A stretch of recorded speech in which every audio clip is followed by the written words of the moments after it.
Halo, selamat sore teman-teman. Boleh ditanggapi di kolom chat apakah suaranya sudah jelas?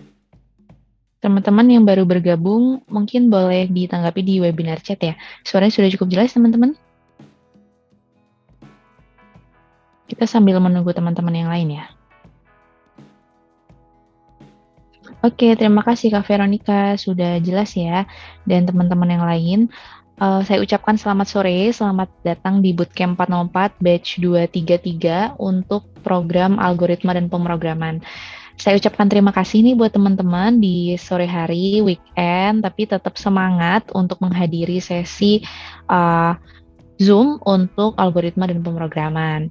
Sebelumnya, perkenalkan saya Avi dari tim Camp 4. Sore ini akan nemenin teman-teman untuk menyimak materi yang akan dibawakan oleh Kak Nadif. Jadi, agendanya sore ini akan ada pemaparan materi, kemudian ada demonstrasi tutorial codingnya, dan juga nanti ada sesi tanya jawab. Bagi teman-teman, nanti bisa langsung mengajukan pertanyaannya di fitur Q&A yang ada di kiri bawah room Zoom ini. Nanti bisa langsung dituliskan pertanyaannya. Meskipun belum saatnya sesi Q&A, teman-teman nggak apa-apa, langsung ajukan saja pertanyaan atau diskusinya. Nanti akan dibahas satu persatu di sesi tanya jawab. Oke, mungkin kita kenalan dulu nih teman-teman. Di sini yang hadir datang dari kota mana aja nih teman-teman?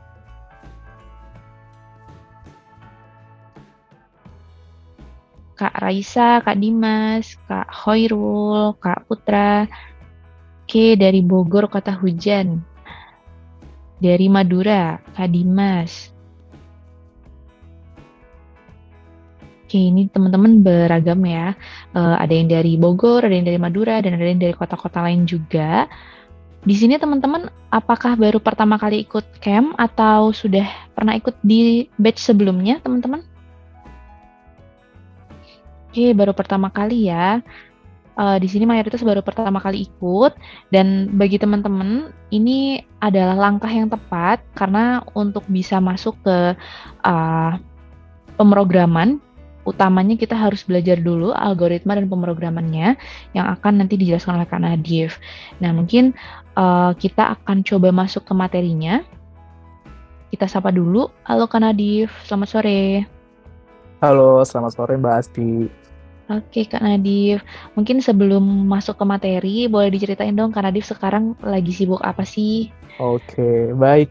Selamat sore teman-teman semua. Mungkin teman-teman pertama kali ya ketemu sama saya di sini ya. Oh, suara saya masuk ya, BTW? Iya, jelas, jelas Kak Nadif. Oke, baik. Mungkin teman-teman baru pertama kali ketemu saya, jadi saya ucapkan salam kenal ya teman-teman. Saya izin untuk sharing-sharing juga untuk sore ini. Untuk saat ini, saya bekerja di bidang data scientist ya, lebih tepatnya mungkin machine learning engineer kayak gitu. Jadi emang hands-on-nya itu di pemrograman untuk yang artificial intelligence kayak gitu ya. Dan saya fokusnya ke NLP, yaitu Natural Language Processing. Dan mungkin untuk saat ini saya bakal sharing nih sama teman-teman. Dan saya ini sebenarnya ya BTW fun fact aja, saya background-nya bukan anak IT kayak gitu ya. Background saya bukan anak informatika juga kayak gitu. Tapi alhamdulillah ya, saya bisa dapat berkarir ya di dunia IT. Ya salah satunya karena mungkin saya dulu waktu itu belajar yang namanya algoritma dan dasar pemrograman. Jadi mungkin teman-teman bisa bisa lebih semangat lagi untuk menyimak materi pada sore hari ini. Mungkin segitu dulu Mbak Asti mungkin. Ya, oke Kak Nadif, terima kasih banyak. Keren banget ya teman-teman. Semoga ini bisa menjadi referensi teman-teman juga. Mungkin ada yang masih kuliah atau mungkin sudah bekerja tapi mau switch karir ke uh, IT dan lain sebagainya. Jadi nanti teman-teman bisa diskusi melalui forum ini ya, mumpung ketemu langsung sama Kak Nadif. Kalau begitu kita boleh lanjut ke materinya. Saya persilahkan Kak Nadif. Oke, terima kasih Mbak Asti. Oke, baik. Teman-teman, selamat sore lagi ya teman-teman semua. Saya ucapkan selamat datang di Camp 404 dan di kelas algoritma dan dasar pemrograman kayak gitu ya. Mungkin teman-teman di sini, aku mau nanya dulu nih teman-teman. Di sini teman-teman adakah yang masih berkuliah mungkin?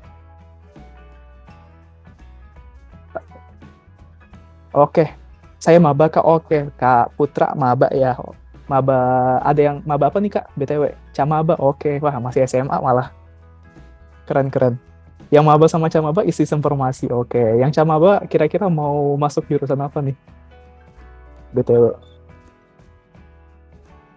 TI, oke, mantap. Fikri informatika juga ya. Jadi selamat datang nih teman-teman semua. Mungkin yang udah mulai curi start ya. Nanti ketika kuliahnya bakal dapat Daspro juga, kayak gitu, dasar pemrograman.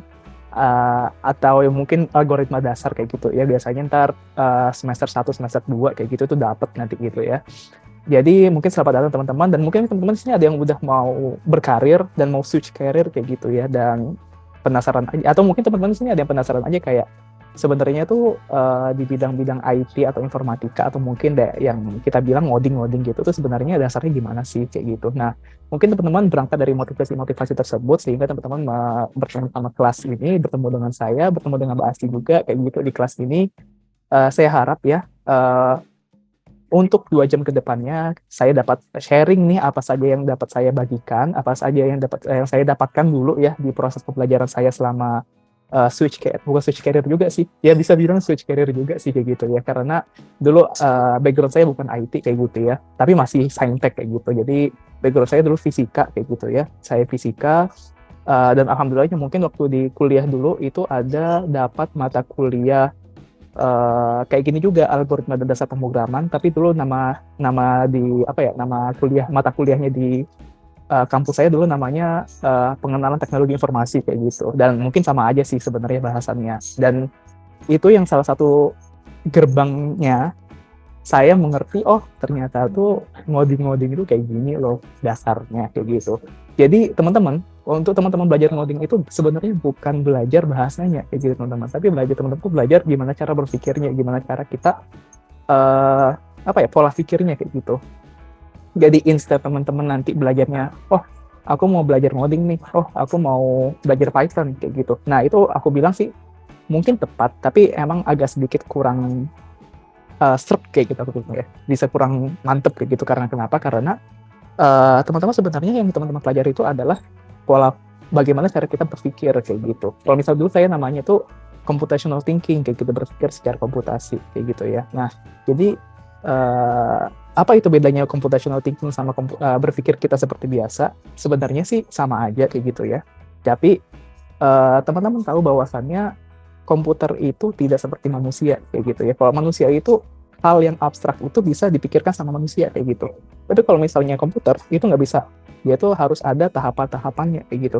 Jadi dari suatu permasalahan yang abstrak kita definisikan dulu. Kemudian setelah kita definisikan kita maksudnya definisikan seperti apa sih? Kita definisikan itu adalah kita buat lebih jelas dulu gitu si permasalahannya. Oh, inputnya kayak gini nih. Kita pengen masukannya seperti ini. Nanti pengennya keluarannya seperti apa ya? Kayak gitu. Sorry, suara saya masuk ya? Iya, jelas karena Div. Oke. Soalnya video saya tadi patah-patah, jadi takutnya lost connection. Kalau misalnya lost connection, tolong kasih tahu aja Mbak Asti ya. Oke, nah jadi nanti komputer itu biasanya kan balik lagi ya tadi ke komputer, cara berpikir komputer itu tidak bisa seperti manusia berpikir secara abstrak, kemudian kita kan biasa berpikir secara abstrak kayak 1 tambah 1 sama dengan 2 gitu, oke, kayak gitu kan, atau mungkin 2 faktorial sama dengan 2, atau 4 faktorial sama dengan 1 kali 2 kali 3 kali 4 sama dengan 24 kayak gitu ya. Nah itu kan kita bisa berpikir kayak gitu, tapi kalau komputer nggak bisa, komputer tuh harus didefinisikan dulu faktorial itu seperti apa sih sebenarnya faktorial itu. Terus secara definisi, oh faktorial itu kayak gini nih. Jadi caranya gimana untuk menyelesaikan 4 faktorial kayak gitu. Nah, nggak kayak kita kan 4 faktorial, oh ya udah, tinggal 1 kali 2 kali 3 kali 4, atau mungkin kita udah hafal 24 kayak gitu. Gitu bisa. Tapi kalau misalnya secara komputer sih, ya kita harus breakdown dulu kayak gitu. Itu secara garis besarnya. Tapi nanti mungkin nggak sesimpel ini ya kayak gitu. Tapi ini mungkin secara simpelnya bisa dibilang kayak gitu. Jadi kita berpikir layaknya gimana komputer berpikir kayak gitu. Nah, inilah yang harus sebenarnya teman-teman punya ya kayak gitu. Karena kenapa? Karena kalau misalnya teman-teman sudah menguasai namanya computational thinking atau mungkin algoritma dan dasar pemrograman kayak gitu ya, teman-teman nanti kalau misalnya aku belajarnya pakai Python kayak gitu, teman-teman nanti switch ke C++ itu kayak udah biasa aja kayak gitu, tinggal pelajarin sintaksnya doang kayak gitu. misalnya sintaksnya untuk iterasi di C++ tuh kayak gini, di Python kayak gini, kayak gitu. Itu bedanya cuma gitu doang sih. Jadi bisa langsung switch kayak gitu ya. Ketimbang teman-teman fokusnya di Python tapi nggak dapat computational thinking-nya, ketika dibawa ke CPP nanti malah jadi agak sedikit chaos kayak gitu ya. Jadi ini adalah salah satu langkah yang tepat teman-teman sebelum misalnya teman-teman melangkah lebih jauh ke teknik informatika atau mungkin informatika atau mungkin bahasa dunia ngoding gitu ya, saya bilang gitu adalah belajar untuk computational thinking-nya kayak gitu. Oke, mungkin itu sekedar masukan dari saya. Kita lanjut dulu aja ke materi. Mungkin teman-teman juga udah nggak sabaran ya. Sebenarnya apa aja sih yang kita akan pelajari? Nanti kita akan pelajari dari kita lagi di 4 sesi kayak gitu ya. Nanti setiap 2 sesi nanti ada break-nya. Jadi teman-teman sekarang mungkin bisa perhatikan dulu. Nanti ketika break teman-teman mau bathroom break atau mungkin teman-teman mau makan, mau ngambil minum, istirahat gitu. Oke, kita ke algoritma dan dasar pemrograman. Sebenarnya kita lanjut dulu ke pengantar algoritma. Sebenarnya algoritma itu seperti apa sih kayak gitu. Nah, kita definisi dulu algoritma itu apa. Nah, algoritma itu apa sih? Algoritma itu adalah secara simpelnya ya, teman-teman. Secara simpelnya adalah urutan langkah-langkah untuk membacakan masalah logika atau matematika kayak gitu. Nah, jadi teman-teman, tadi kan saya bilang bahwasannya komputer itu tidak bisa berpikir secara abstrak dengan seperti layaknya manusia ya, teman-teman ya. Jadi komputer itu berpikirnya secara runtun gitu. Kita kalau misalnya kita berpikir kita itu kan kayak nggak perlu kayak kita jelasin konsep berpikir kita gimana ya kayak gitu. Jadi kita kayak misalnya kita pengen makan kayak gitu ya, kita pengen makan, terus habis itu kita milih-milih di Gojek gitu kan, kita milih di GoFood kayak gitu, kita milih di GoFood kayak gitu kan. Nah biasanya kan ada decision making juga gitu ya teman-teman ya. Decision makingnya itu ya kita secara nggak sadar kita melakukan salah satu computational thinking tapi secara abstrak kayak gitu teman-teman. Nah kalau komputer itu nggak bisa kayak gitu. Komputer itu untuk melakukan decision making atau mungkin melakukan suatu perintah itu, nah itu nggak bisa secara abstrak gitu. Kita harus mendefinisikan apa yang harus dilakukan dari step ini ke step ini ke step ini ke step ini kayak gitu. Dan outputnya yang kita pengenin seperti apa sih kayak gitu. Jadi kita menggunakan algoritma namanya ya. Jadi kita pecahkan suatu masalah kita kayak gitu, suatu cara kita berpikir itu ke suatu urutan langkah yang dapat memecahkan suatu masalah kayak gitu. Nah itu secara definisi algoritma secara garis besar kayak gitu. Nah misalnya nih analoginya misal kayak gini ya. Misalnya kita punya suatu masalah kayak gitu ya. Nah kalau misal kita sebenarnya kita selalu punya suatu masalah, kita nggak pernah definisiin itu masalahnya seperti apa sih kayak gitu kan. Itu nggak pernah kita definisiin, kita kayak tahu aja, kita berpikir dapat hasilnya kayak gitu. Tapi kalau misalnya di algoritma kita membuat masalah dulu, masalahnya itu kita definisiin dulu seperti apa sih masalahnya kayak gitu. Sebenarnya inputnya seperti apa dan outputnya seperti apa kayak gitu, kita definisiin lah kayak gitu ceritanya.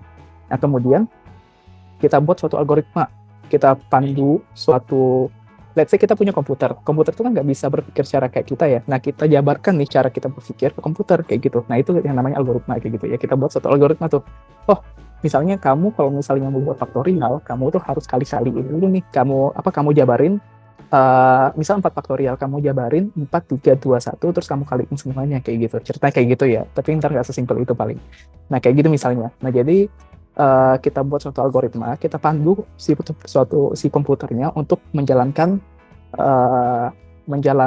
perintah-perintah yang dimana nanti outputnya adalah sesuatu yang kita harapkan kayak gitu.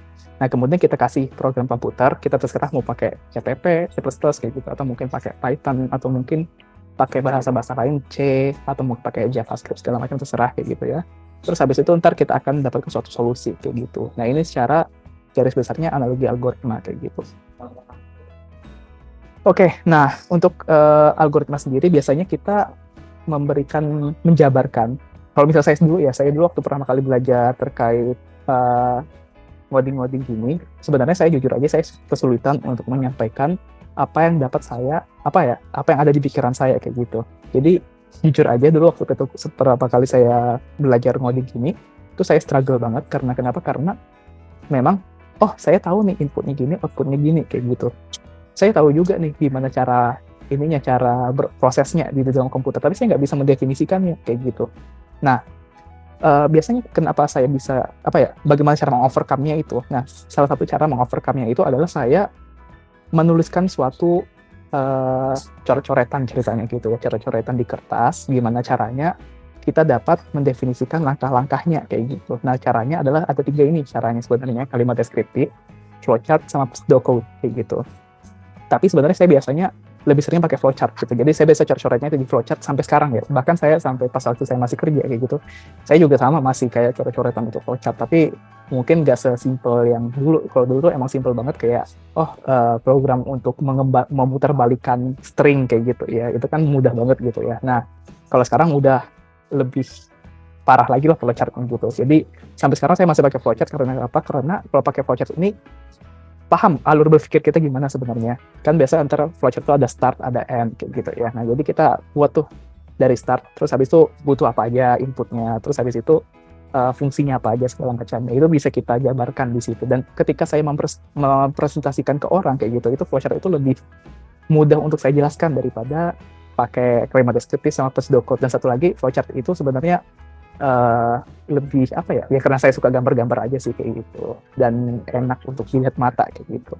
Saya sebenarnya fansnya flowchart kayak gitu daripada pseudocode sama kalimat deskriptif, tapi nggak apa-apa teman-teman, kita kenalan dulu aja sama kalimat deskriptif sama pseudocode kayak gitu. Oke, nih kalimat deskriptif itu apa sih? Kalimat deskriptif itu adalah cara menuliskan step by step yang dijalankan dalam bentuk kalimat deskriptif dengan menggunakan bahasa yang jelas dan mudah dipahami. Ya kayak biasa aja sih teman-teman, kayak misalnya teman-teman baca buku resep kayak gitu ya. Baca buku resep, bahan yang diperlukan itu sebenarnya input kayak gitu ya, input. Terus habis cara pembuatan itu proses kayak gitu. Nah, hasilnya apa? Itu output kayak gitu. Nah, itu kayak gitu sebenarnya berpikir komputasi gitu teman-teman. Oh, teman-teman punya input yang dipengen itu kayak gini, misalnya untuk buat mie goreng gitu ya. Untuk buat mie goreng teman-teman, bahan yang diperlukan apa aja nih? Input yang diperlukan, input diperlukan tuh adalah mie kayak gitu ya. Terus habis itu misalnya ya mie misalnya mie goreng kayak gitu teman-teman. Terus habis itu kalau misal pakai telur, oke pakai telur kayak gitu ya. Terus habis itu bahannya itu ada alat-alatnya itu diperlukan, ada wajan, ada kompor kayak gitu ya. Terus habis itu prosesnya gimana? Nah, prosesnya itu teman-teman kalau misalnya teman-teman baca di belakang bungkus Indomie itu kan ada proses-prosesnya. Itu proses-prosesnya, dan outputnya apa? Outputnya adalah Indomie goreng kayak gitu. Nah, itu kalimat deskriptif yang simple banget kayak gitu.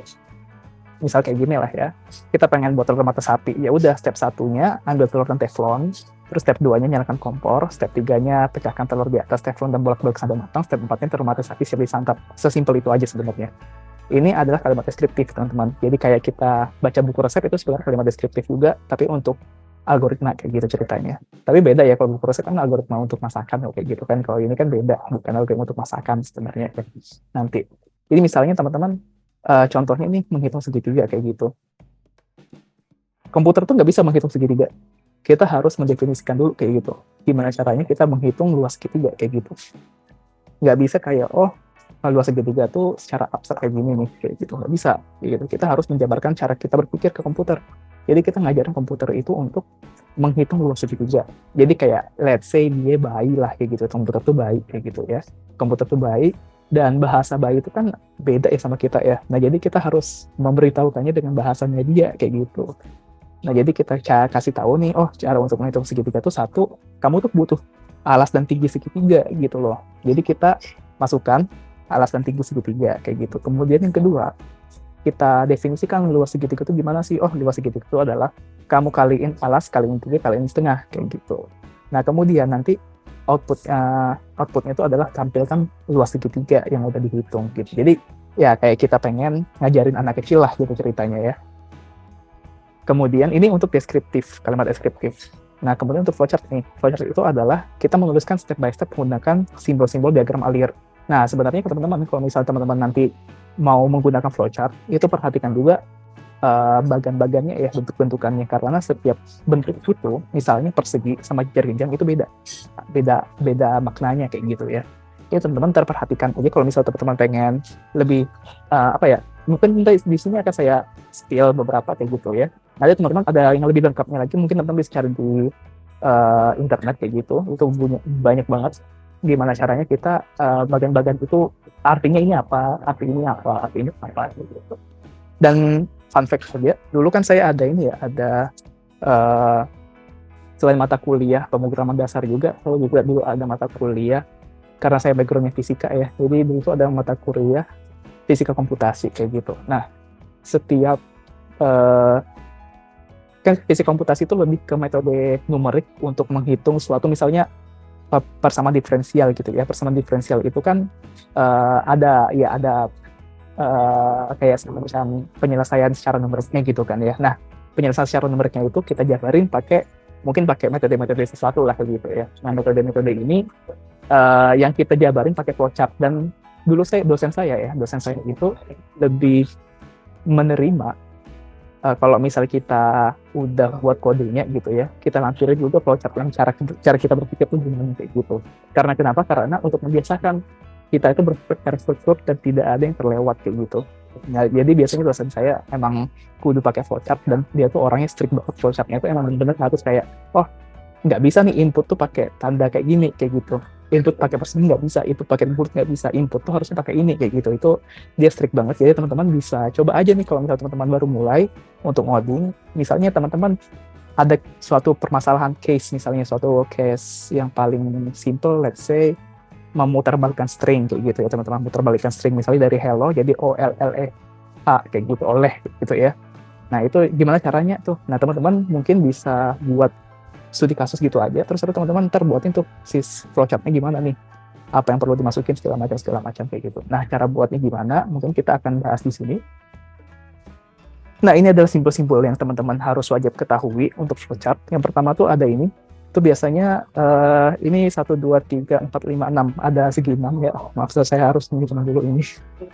Segi 6 itu namanya preparation. Ini tuh menginisiasi nilai awal diinputkan. Jadi misalnya teman-teman butuh, tadi misalnya let's say teman-teman masak telur dadar kayak gitu, atau telur mata sapi. Ya udah, teman-teman butuh apa? Butuh telur, butuh teflon, butuh kompor kayak gitu. Ya udah, teman-teman taruh di sini nih. Telur, teflon, kompor, teman-teman tulisin di sini nih, di dalam simbolnya itu kayak gitu. Nah, teman-teman kemudian pakai arrow. Itu tuh arrow ini buat apa sih? Arrow itu adalah arus data atau arah aliran data atau arah aliran flowchart. Wah, teman-teman, jadi dari sini itu ke bawah kayak gitu, dari sini ke sini bawah, terus nanti ada percabangan kayak gitu ya. Oh, percabangannya maksudnya gimana segala macam kayak gitu. Yang ini adalah terminator. Terminator itu adalah untuk memulai masuk flowchart. Jadi biasanya di sini start kayak gitu sama M kayak gitu. Jadi ketahuan, oh ini startnya di sini, M-nya di sini gitu. Terus ini ada data ya. Jadi data itu adalah membaca inputan dan mengaturkan output. Jadi biasanya ntar inputan tuh di sini, ntar output juga tulisnya pakai di sini kayak gitu. Ini adalah proses ya, yang persegi ini adalah proses. Jadi nanti teman-teman mungkin kalau misalnya ada fungsi kayak gitu ya, ada menjabarkan suatu untuk teman-teman mendefinisikan suatu fungsi kayak gitu, misal fungsi luas segitiga gitu ya. Nah, teman-teman bisa tulis di sini nih, luas segitiga. Nanti luas segitiga teman-teman buat flowchart sendiri, cara definisinya itu gimana sih, gitu, itu bisa juga gitu. Terus ini adalah decision. Decision itu adalah untuk pemilihan atau percabangan. Jadi ntar ada percabangan juga gitu ya, teman-teman. Nah, kemudian, misalnya ini flowchart untuk hitung segitiga, misalnya mulai kayak gitu. Terus teman-teman deklarasikan alas tinggi luas kayak gitu. Ini luas segitiga ya. Terus habisnya nih baca nilai alas dan tinggi kayak gitu. Jadi ntar di sini mendeklarasikan alas itu apa sih kayak gitu, tinggi itu apa sih, dan luas itu seperti apa. Tadi kan ada ini ya, ada deklarasi luas itu adalah setengah kali alas kali tinggi kayak gitu. Jadi ntar kita deklarasi di sini nih kayak gitu. Terus baca nilai alas dan tinggi. Kemudian ini ada hitung. Nah, di proses kita hitung luas itu adalah setengah kali alas kali tinggi kayak gitu. Kemudian print nilai luas atau tampilkan nilai luas dan selesai kayak gitu. Jadi ntar di sini terminator, yang di atas bawah itu terminator, yang persegi ini adalah proses, yang segi 6 ini adalah kayak inisiator, dan yang yang jajar kenjang ini jajar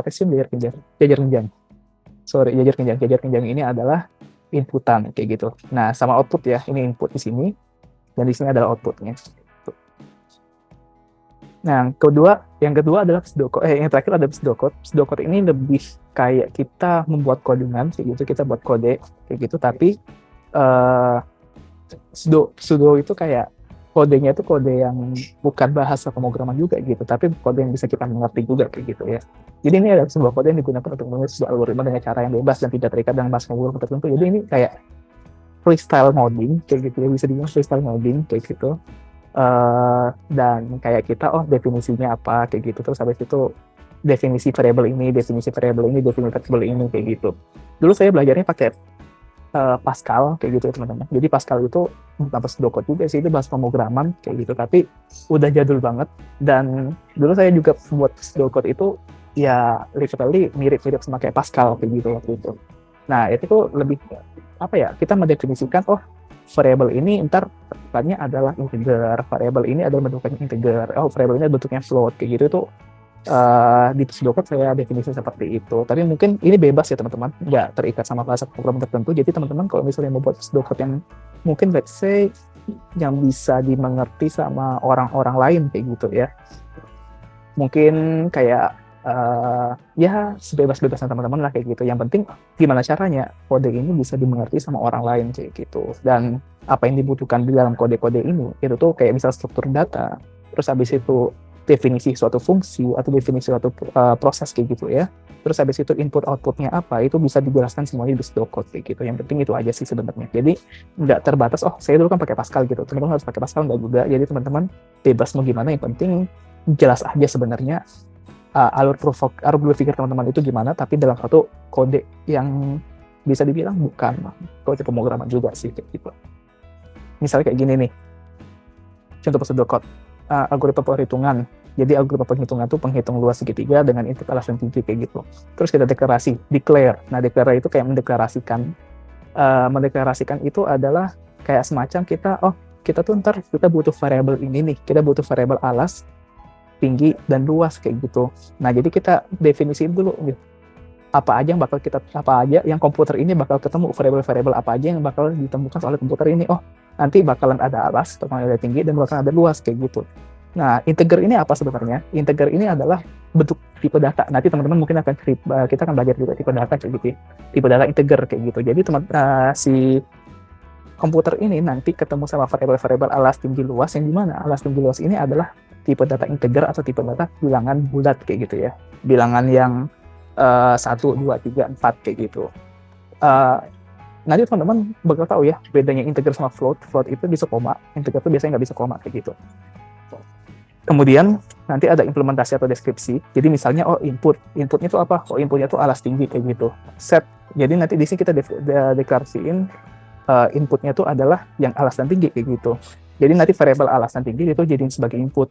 Nah, set luas sama dengan setengah kali alas kali tinggi ini adalah apa? Ini adalah kita mendefinisikan proses untuk mendapatkan luas itu seperti apa sih, kayak gitu. Kita bisa pakai kata-kata set lah kayak gitu. Dan display ini bisa pakai menampilkan luasnya seperti apa. Nah sebenarnya teman-teman, mungkin teman-teman ada yang bertanya, apakah kita harus pakai declare, input, set, display? Enggak juga gitu teman-teman. Teman-teman bisa pakai bahasa Indonesia declare. Misalnya let's say declare itu adalah menyatakan, atau mungkin teman-teman bilangnya mendeklarasikan, deklarasi kayak gitu ya, deklarasi integer alas tinggi luas itu juga boleh kayak gitu. Input misalnya masukan itu juga boleh, soalnya kan ini pseudocode ya. Pseudocode itu juga adalah salah satu kode yang bentukannya kayak kode, tapi sebenarnya bukan kode kayak gitu sebenarnya. Jadi teman-teman sebebas-bebasnya pseudocode gitu. Tapi nanti mungkin kalau misalnya teman-teman terkuliah gitu ya, nanti tergantung dosennya seperti apa sih sebenarnya pas waktu teman-teman kuliah gitu. Tapi secara general, pseudocode itu tidak terikat sama pemrograman tertentu kayak gitu. Yang penting ketika ada orang lain baca pseudocode teman-teman itu ngerti, itu tuh ngapain sih, terus variabel-variabel yang akan ditemukan di program ini itu apa sih kayak gitu, dan fungsi-fungsi yang akan ditemukan di sini apa sih kayak gitu tuh jelas kayak gitu. Yang penting itu aja sebenarnya. Oke, lanjut. Nah teman-teman nanti di sini di pemrograman atau ya di dasar-dasar pemrograman ini ya, itu teman-teman akan belajar terkait variabel dan konstanta, dan ini kan teman-teman temukan banyak nih variabel dan konstanta. Sebenarnya teman-teman juga dulu pas belajar matematika juga belajar ya, variabel itu apa, konstanta itu apa. Mungkin secara matematika variabel itu adalah suatu nilai yang bisa berubah-ubah kayak gitu ya, dan tidak tetap. Misalnya 2x. X itu ada variabel gitu. Jadi kita bisa set X sama dengan 1, X sama dengan 2, X sama dengan 0,5, X sama dengan Pi, X sama dengan imajiner gitu, 2 imajiner, 2i kayak gitu, itu bisa semua kayak gitu. Jadi itu bisa teman-teman ubah kayak gitu. Sedangkan konstanta itu apa sih? Konstanta itu adalah suatu elemen atau suatu nilai yang dimana dia itu tetap yang tidak berubah kayak gitu. Misalnya teman-teman Pi sama dengan 3,14 teman-teman nyatakan seperti itu. Jadi Pi itu konstanta, nggak bisa berubah lagi gitu. Atau teman-teman 2 kali Pi gitu ya, 2 kali X misalnya gitu. Dua-duanya itu konstanta karena kenapa? Karena 2 ini nggak bisa teman-teman ubah jadi 1. Nggak bisa teman-teman ubah jadi 0,5. Jadi variable itu adalah nanti kalau teman-teman udah di perkodingan gitu ya, perkodingan itu teman-teman ntar bakalan kayak variable tadi kayak misalnya alas dan tinggi gitu ya. Alas dan tinggi itu adalah variable karena kenapa? Karena teman-teman bisa berubah-ubah tuh alas dan tingginya. Aku mau alas 1 tingginya akar 2 itu boleh kayak gitu. Aku mau alas 5 tingginya 10 itu boleh juga kayak gitu. Nah, tapi yang setengah kan luas segitiga setengah kali luas kali tinggi ya. Gitu. Setengahnya ini apa? Setengahnya itu adalah konstanta karena kenapa? Karena teman-teman nggak bisa berubah, nggak bisa ngubah setengah itu jadi apa kayak gitu. Misalnya let's say setengah itu teman-teman ubah jadi 1 itu nggak bisa kayak gitu. Nah itu adalah konstanta, adalah nilai yang tidak bisa teman-teman ubah kayak gitu. Dan itu nilainya tetap dari awal sampai akhir nilainya tetap kayak gitu. Nah ini adalah beberapa aturan untuk variabel konstanta nanti yang bakal teman-teman temukan. Jadi ntar ketika kita men-state suatu variabel atau men-state suatu konstanta di pemrograman kita kayak gitu, itu ada beberapa hal yang harus diperhatikan kayak gitu ya. Dan ini mungkin bakal ini adalah aturan general kayak gitu teman-teman ya. Tapi nanti ketika teman-teman pakai suatu bahasa pemrograman kayak gitu, itu teman-teman ada aturan-aturan spesifiknya. Misalnya Python itu tidak case sensitif ya, kalau Python itu case sensitif. Jadi teman-teman kalau misalnya pakai X besar sama X kecil, nah itu beda. Nah, ntar variabelnya beda kayak gitu. Tapi kalau misalnya MATLAB kalau nggak salah ya, MATLAB itu teman-teman kalau misalnya pakai MATLAB itu tuh nggak case sensitif. Jadi kalau misalnya X besar X kecil itu sama aja kayak gitu. Jadi ntar teman-teman coba perhatikan lagi aturan-aturan spesifiknya ketika teman-teman ingin belajar suatu bahasa kayak gitu ya. Tapi ini secara generalnya kayak gini. Yang pertama harus dimulai dengan huruf alfabet kayak gitu. Jadi teman-teman nggak bisa nulis pakai 1A kayak gitu, nggak bisa. Tapi A1 bisa kayak gitu. Terus yang kedua, huruf kecil atau huruf besar dibedakan. Nah ini adalah beberapa bahasa pemrograman kayak gitu. Secara umumnya kayak gini. Tapi ada beberapa bahasa pemrograman yang emang dia itu tidak case sensitif kayak gitu. Jadi teman-teman bisa merujuk lagi ke bahasa pemrograman yang teman-teman akan pelajari kayak gitu.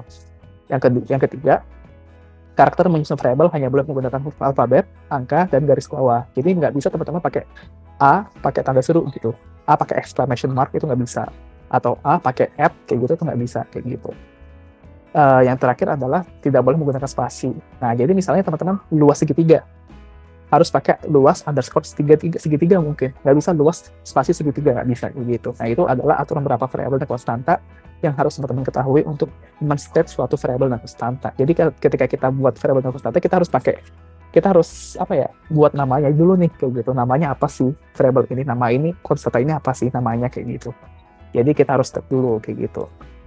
Misalnya contoh nih, luas lingkaran sama dengan V kali R kayak gitu ya. Nah, kita konstantanya itu adalah Pi.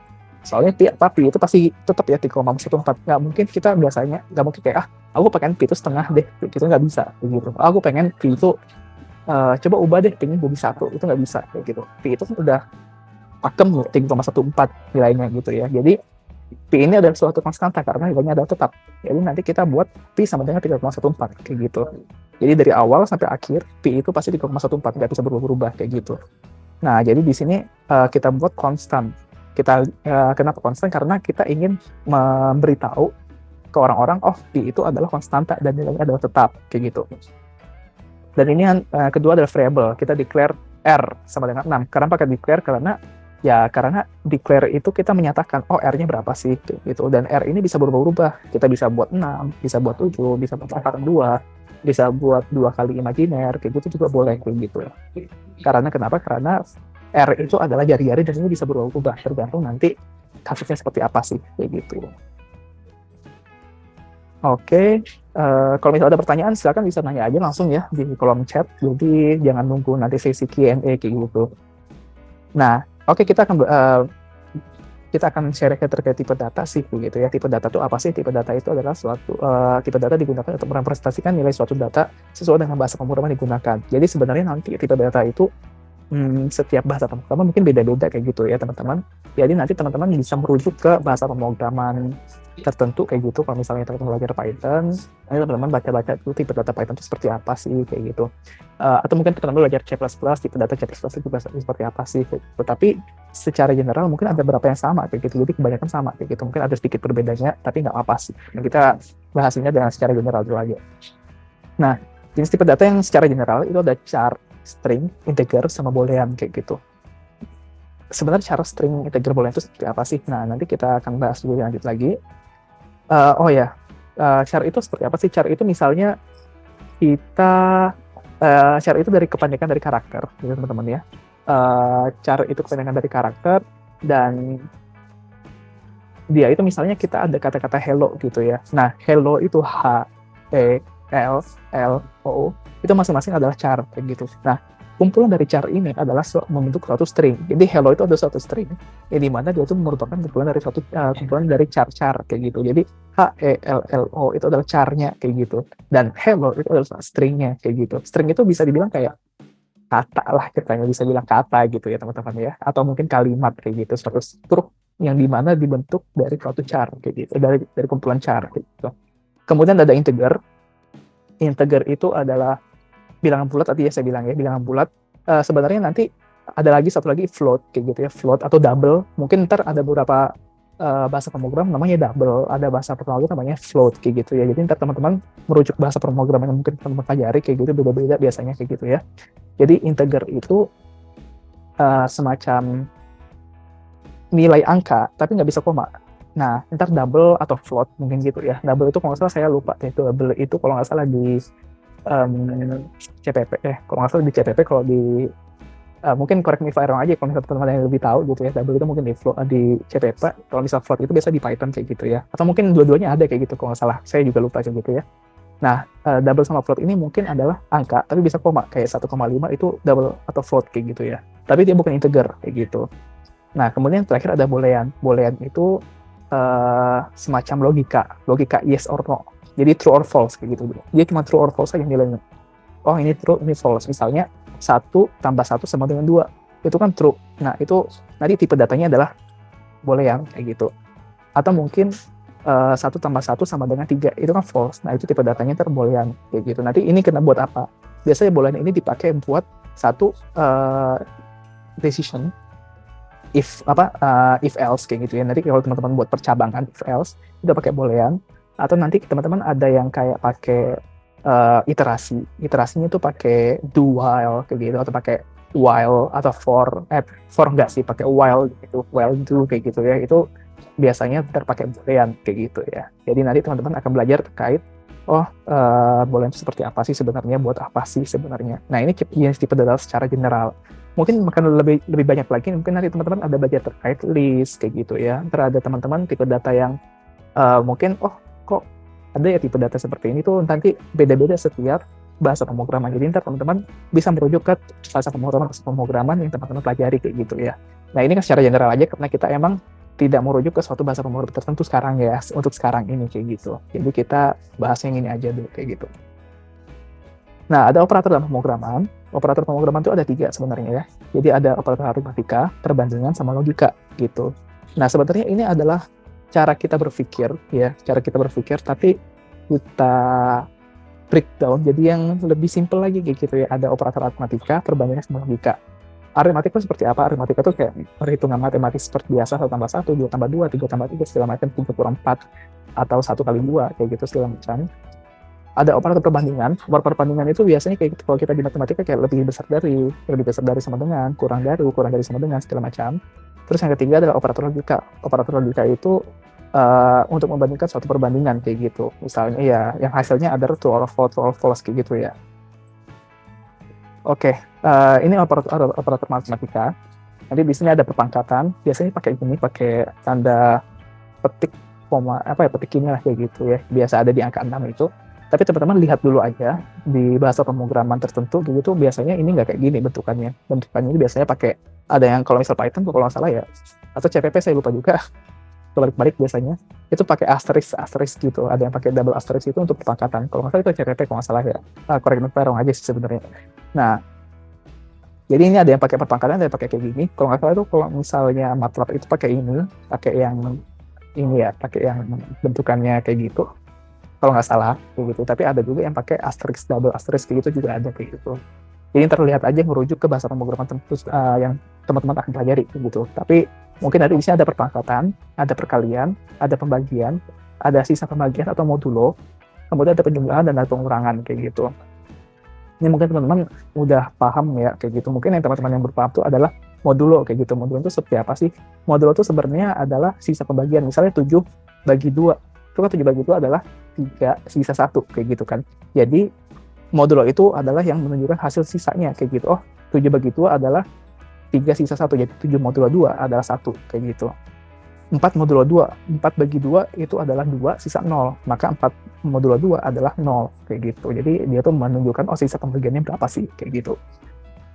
Dan mungkin ada beberapa lagi ya yang operator matematika yang mungkin khusus ya atau mungkin unik untuk bahasa pemrograman tertentu. Misalnya let's say Python tuh ada pembagian floor division kayak gitu. Jadi dia tuh pembagiannya itu akan dibulatkan ke bawah kayak gitu. Nah itu ada sendiri kayak gitu. Jadi ntar teman-teman mungkin bisa baca-baca juga ntar ya. Kalau misalnya teman-teman mau belajar Python, oh lihat dulu apa matematika di Python itu seperti apa sih. Atau teman-teman kalau misalnya belajar CPP, oh C++ itu operator matematikanya seperti apa sih, nanti bisa belajar, bisa dibaca ya di referensi tertentu kayak gitu. Ini ada perbandingan seperti biasa aja kayak gitu ya. Nah, mungkin lebih kecil, lebih besar dari, kalau lebih besar, lebih kecil atau sama dengan, lebih besar atau sama dengan, sama dengan. Mungkin ini bisa teman-teman tahu ya, mungkin di SMA itu udah bisa, udah sering ketemu kayak gini. Lebih ingat aja, lebih kecil atau sama dengan, itu kalau misalnya 7 kurang dari sama dengan 7, itu hasilnya benar, tapi 7 kurang dari 7 itu hasilnya salah gitu ya teman-teman ya. Jadi perbandingan di sini yang sama dengan itu ya kalau 7 kurang dari sama dengan 7 itu tuh benar karena ada sama dengannya. Tapi kalau 7 kurang dari 7 itu salah. Karena kenapa? Karena ya 7 tidak lebih besar, tidak lebih kecil dari 7, tapi 7 itu adalah sama dengan 7 kayak gitu ya. Nah, kemudian ini ada sama dengan, tidak sama dengan, terus habis itu adalah tidak sama dengan. Nah, tidak sama dengan ini mungkin unik juga untuk beberapa bahasa pemrograman. Ada yang pakai kayak gini, ada juga yang pakai negasinya, pakai ini ya, pakai tanda seru kayak gitu ya. Jadi teman-teman ntar merujuk aja ke bahasa pemrograman teman-teman yang akan pelajari kayak gitu ya. Nah ini kayak gini, hasilnya ntar adalah false sama true ya. Jadi ntar hasilnya ada boolean kayak gitu teman-teman. Nah ini operator logika, itu misalnya or, and, sama not kayak gitu. Oke, ini agak sedikit nggak jelibet banget sih, tapi teman-teman harus ketahui bahwasannya kalau misalnya or itu kalau misalnya ada 2 nilai yang beda kayak gitu ya, misalnya satunya true, satunya false kayak gitu ya, di or kan kayak gitu ya. Nah hasilnya adalah true, yang penting di situ ada true kayak gitu.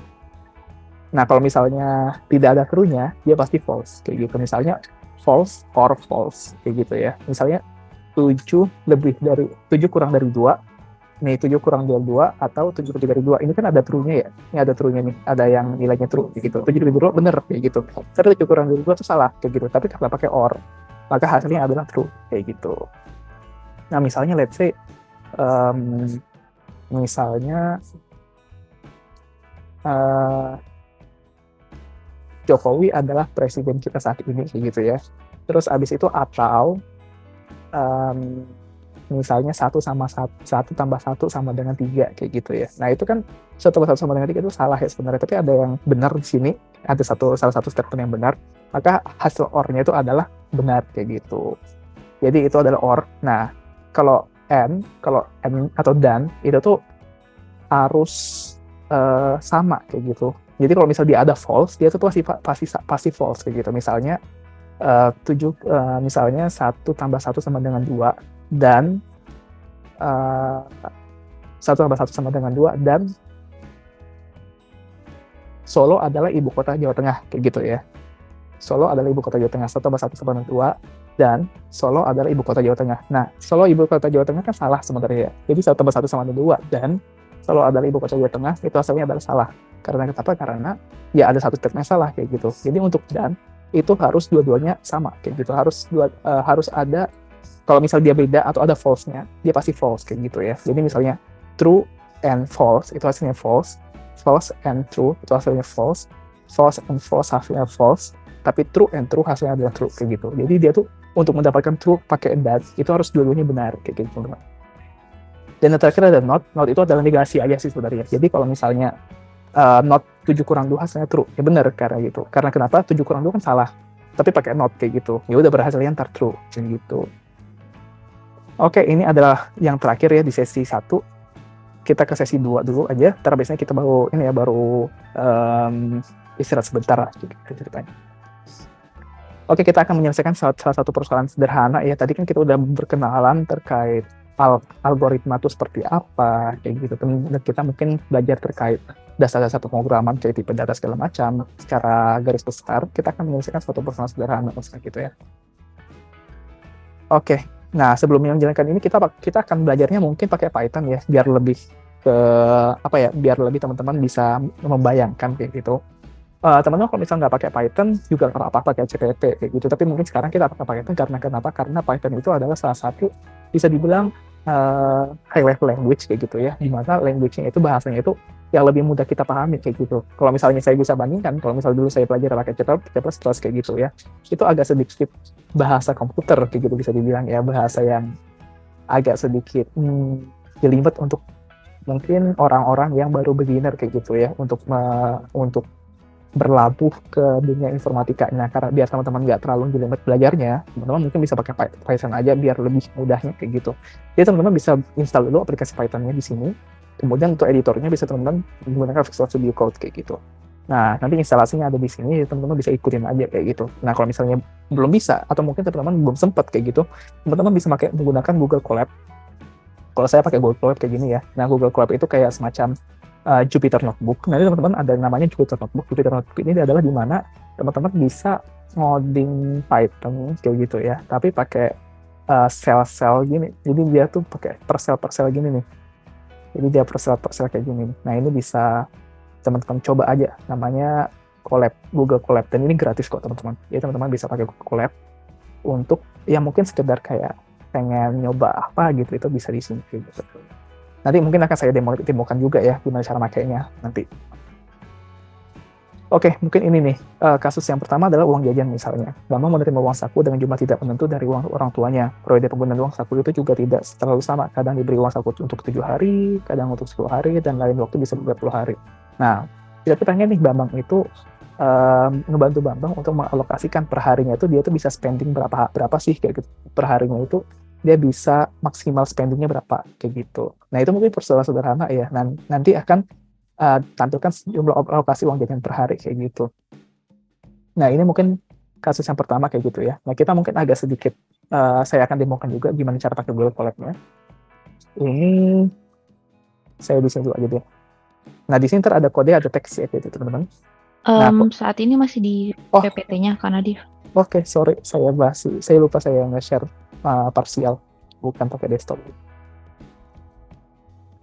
Oke, nah ini dia seperti ini teman-teman. Jadi di sini ada beberapa kayak gini bentukan Google Colab ya teman-teman ya, Google Colab. Jadi ntar di sini ada namanya teks ya. Jadi ntar dia itu per sel atau mungkin per bagian gitu ya teman-teman, bisa bilang per bagian. Nah, per bagian ini nanti teman-teman bisa ngisi atau apakah itu pakai teks atau pakai kode kayak gitu ya. Nah, teksnya ini nanti akan teman-teman tulis dalam bentuk bahasa Markdown kayak gitu teman-teman. Tapi nanti apa itu Markdown ntar teman-teman nggak usah pusingin ya teman-teman, yang penting pakai kodenya aja gitu. Jadi ntar kita pakai sel-sel kodenya aja kayak gitu teman-teman. Oke, mungkin saya kasih sedikit di sini dulu aja ya. Kode teks. Nah, kita pakai teks dulu misalnya ya.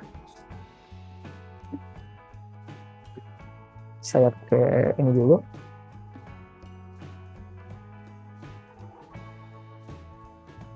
Nah, oke, kita pakai teks. Kita permasalahan Budi misalnya. Ini kalau misalnya saya pakai bahasa Markdown, jangan teman-teman pusingin ya. Ntar teman-teman bisa searching aja bahasa Markdown itu seperti apa sih kayak gitu. Permasalahan Budi gitu. Nah, kita definisi dulu. Tadi kan kita udah tahu bahwa misalnya kita harus mendefinisikan masalah yang ada kayak gitu kan. Tadi kan Budi dia tuh punya uang jajan. Jadi kita buat dulu nih. Budi itu punya uang jajan dari orang tuanya dengan waktu yang tidak menentu dan besar yang tidak menentu kayak gitu. Ya, jadi Budi itu punya uang jajan dari orang tuanya dengan waktu yang tidak menentu dan besarnya tidak menentu juga kayak gitu. Nah, kita pengen buat suatu program untuk menolong Budi mengalokasikan uang jajannya kayak gitu ya. Kayak gitu. Nah, ini mungkin bahasa apa ya? Ya kita breakdown pakai bahasa kita sendiri kayak gitu ya.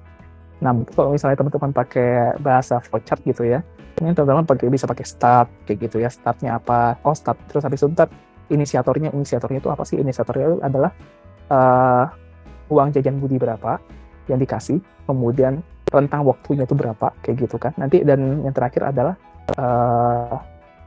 alokasi uang jajan per harinya berapa kayak gitu. Nah, itu 3 variabel yang jadi inisiator kayak gitu ya, atau mungkin 3 variabel yang akan teman-teman temui nanti di program teman-teman kayak gitu. Kemudian selanjutnya adalah inputnya apa? Inputnya itu nanti adalah uang jajan Budi berapa hari itu, dan yang kedua adalah berapa hari harus dia habiskan kayak gitu, spendingnya berapa hari kayak gitu. Kemudian nanti prosesnya apa? Prosesnya nanti kita akan definisikan proses, kemudian nanti outputnya apa? Outputnya adalah uang jajan per harinya berapa kayak gitu. Nah, itu mungkin secara deskriptifnya kayak gitu nantinya teman-teman ya. Nah, kita mungkin ke codingnya dulu. Jadi kita pakai Python teman-teman ya. Jadi pakai Python karena tadi alasan tadi, dan yang kedua mungkin teman-teman kalau bisa pakai collab aja gini langsungnya. Oke, nanti kita ke permasalahan Budi. Nah, biasanya di kode-kode kayak gini, tips saya adalah saya itu biasanya menjabarkan komentar-komentar. Komentar-komentar tuh kayak gini ya bentuknya teman-teman ya, pakai tanda hashtag kayak gini, pagar kayak gitu. Nah, itu kalau di Python namanya komentar kayak gitu, dan komentar ini tidak akan ikut dieksekusi atau tidak akan di running kayak gitu ya. Jadi dia tidak akan di running di kodenya kayak gitu. Dan teman-teman perlu ketahui bahwasanya kalau misalnya di bahasa pemrograman, dia itu akan melakukan perintah kalau di melakukan perintah per barisnya. Jadi ntar baris ini perintahnya gimana, baris kedua perintahnya gimana, baris ketiga perintahnya gimana, baris keempat perintahnya gimana. Jadi teman-teman harus menulis secara terstruktur per baris gitu ya. Let's say misalnya dulu, kita yang pertama adalah menerima input uang jajan Budi dan rentang hari yang akan di-spend oleh Budi misalnya. Ini nanti uang jajan Budi sama dengan INT input di sini INT dulu. INT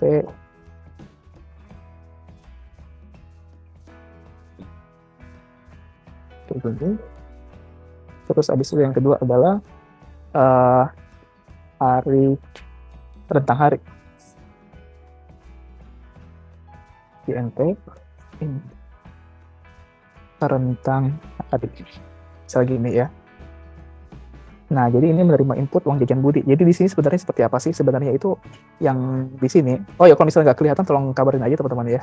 Takutnya emang ini nggak kelihatan. So, wait, saya gedein dulu. Nah, ini mungkin lebih gede lagi ya. Jadi teman-teman di sini bisa teman-teman lihat ya. Kita tuh menulisnya tuh nggak kayak gini. Nah, nulisnya nggak kayak gini. Ini salah kayak gitu teman-teman. Karena kenapa? Karena atau mungkin teman-teman pakai let's say di beberapa bahasa pemrograman titik koma itu adalah suatu terminator kayak gitu. Jadi perintahnya itu ini adalah satu perintah, yang ini adalah perintah kedua kayak gitu. Ini bisa kayak gitu, di Python bisa kayak gitu juga ya. Tapi teman-teman nggak bisa nulis kayak gini karena kenapa? Karena di sini itu dia akan dibaca jadi satu perintah kayak gitu. Sedangkan ini adalah 2 perintah sebenarnya. Perintah pertama adalah dia itu akan menginput uang jajan Budi kayak gitu. Jadi kita definisiin dulu uang jajan Budi itu adalah bentukannya adalah integer kayak gitu. Dan kita ingin user itu atau Budi memasukkan uang jajannya kayak gitu ceritanya. Terus rentang hari. Kita definisiin rentang hari itu seperti apa sih? Rentang hari itu adalah input. Jadi inputan dari si Budi kayak gitu, rentang harinya berapa, dan dia itu adalah integer kayak gitu. Berarti kita bilang integer dulu aja gitu ya, nggak bisa pakai float kayak gitu. Nah, teman-teman di sini uang jajan Budi sama rentang hari ini adalah suatu variabel. Soalnya kenapa? Karena Budi ini bisa berbeda-beda kan. Uang jajan Budinya per harinya yang dikasih berapa, rentang hari yang harus dihabiskan berapa itu beda-beda kayak gitu. Jadi ini adalah variabel.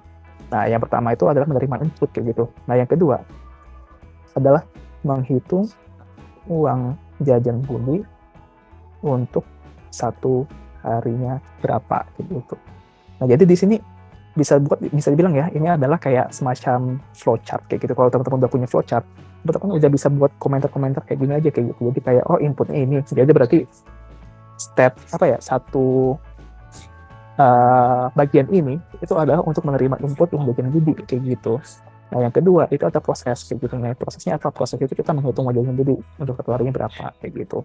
Jadi uang jajan per hari sama dengan uang jajan budi dibagi rentang hari gitu. Outputnya adalah mengeluarkan atau menampilkan uang jajan budi per hari, jajan per hari kayak gitu. Nah, ntar hasilnya kayak gini. Jadi ini kayak semacam flowchart, bisa dibilang flowchart kayak gitu ya, tapi dalam satu bentuk kode kayak gitu ya. Jadi kita kayak oh ini menerima input kayak gitu.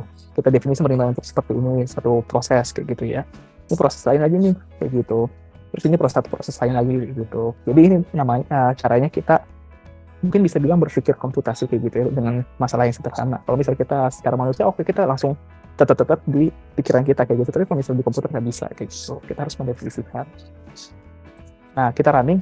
Oh ya, running itu bisa pakai ini ya, bisa pakai tekan di sini aja runningnya kayak gitu, panselnya, atau pakai di sini ada ini ada shortcutnya. Kalau shortcutnya saya pakai, kalau pakai MacBook itu ada shift return, atau memang kalau nggak pakai MacBook itu bisa pakai Control MI kayak gitu. Uang jajan budi misalnya kita buat uang jajan budi 100.000 dan harus dihapusnya setelah 1 hari. Nah, uang jajan budi per harinya ada segini kayak gitu. Itu adalah salah satu ya cara sederhananya kayak gitu ya. Uang jajan per harinya adalah 100.000, atau mungkin teman-teman bisa buat kayak gini. Uang jajan budi per hari adalah kayak gini, 100.000, 10, uang jajan budi per hari ada 10.000 kayak gitu. Nah, ini adalah salah satu permasalahan sederhana gitu. Oke, kita balik lagi ke sini. Jadi kasus sendiri selesai. Mungkin teman-teman bisa coba sendiri aja ya kasus. Mungkin teman-teman punya kasus lainnya, itu bisa teman-teman coba sendiri. Nah, ini ada pencabangan. Pencabangan itu apa sih sebenarnya? Pencabangan itu adalah kita tuh kayak if else kayak gitu. If kalau misalnya ini benar, maka dia akan dilakukan. Tapi kalau misalnya dia salah, dia nggak akan melakukan ini. Itu ada percabangan. Dan percabangan ini sebenarnya ada 2. Ada percabangan tunggal, jadi if else biasa aja. If ini ya udah selesai kayak gitu. Atau mungkin percabangan ganda. Ada 3 sebenarnya. Satu percabangan tunggal yang if ini, kalau misalnya if ini terpenuhi, kondisi ini terpenuhi, maka akan dilakukan. Kalau misalnya tidak, ya udah nggak dilakukan kayak gitu. Nah, yang kedua adalah percabangan ganda kayak gitu. Yang ganda itu misalnya kalau misalnya ini nggak dilakukan, maka dicek lagi nih kayak gitu. Jadi misalnya kayak misalnya kita lapar, if di dapur ada mie goreng, maka kita akan buat mie goreng. Else gitu ya, else if kayak gitu. Kalau misalnya else if ada telur, kita mau telur kayak gitu. Else ini yang terakhir itu tidak ada apa-apa kayak gitu, antara 2 ini ya, nggak ada telur, nggak ada mie goreng, maka tidur aja kayak gitu. Maka else tidur aja gitu. Nah, itu ada percabangan ganda kayak gitu ya. Nah, percabangan tunggal tadi misalnya if kita lapar, if tidak ada Indomie, maka kita buat Indomie. Else kita lagi kayak gitu, itu aja langsung. Dia nggak ngecek kondisinya kayak gitu ya. Nah, nanti ada lagi adalah nested. Jadi if di dalam if lagi kayak gitu. Nah, itu adalah nested if kayak gitu. Nah, ini misalnya nih skemanya tuh ini kondisi maka akan dilakukan aksi. Misalnya kata kunci, kita contoh program kata kunci password. Misalnya kita if kata kunci sama dengan 123, maka Anda berhasil login gitu. Jadi ketika kita jalankan program ini kayak gini misalnya, kalau misalnya kita tes 123 tuliskan saya ini berhasil, maka Anda berhasil login kayak gitu. Misalnya ya, kita coba di sini if else-nya misalnya kata kunci gitu ya.